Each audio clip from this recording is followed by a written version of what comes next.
Hey y'all, I hope you're having a wonderful week, and I'm excited for our first week in class during this term.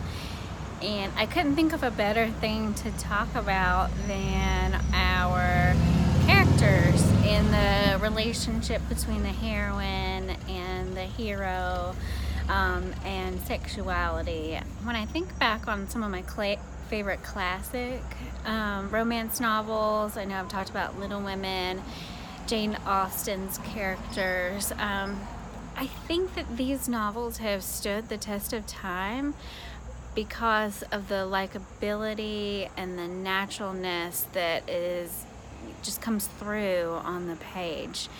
When I think about Emma, for example, just how quirky this young woman comes across, and just the other characters like Jo March, they all have this little something that makes them unique, but at the same time they are the essence of every young woman trying to find herself. And I found it interesting in both Alcott and Austen's work how most of the sexuality is so fresh and innocent, and until it's almost like the character doesn't even know what she's experiencing. I can't say for the hero, but it just really seems like love and the sexual element sneaks up on.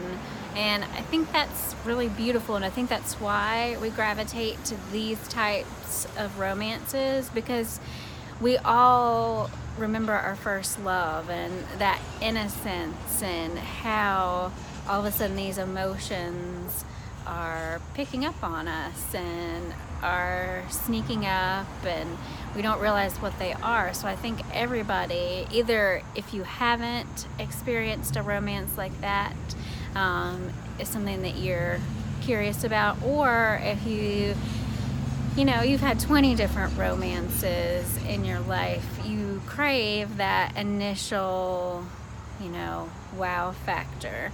And I think that's why these characters that I so love and want to imitate are popular.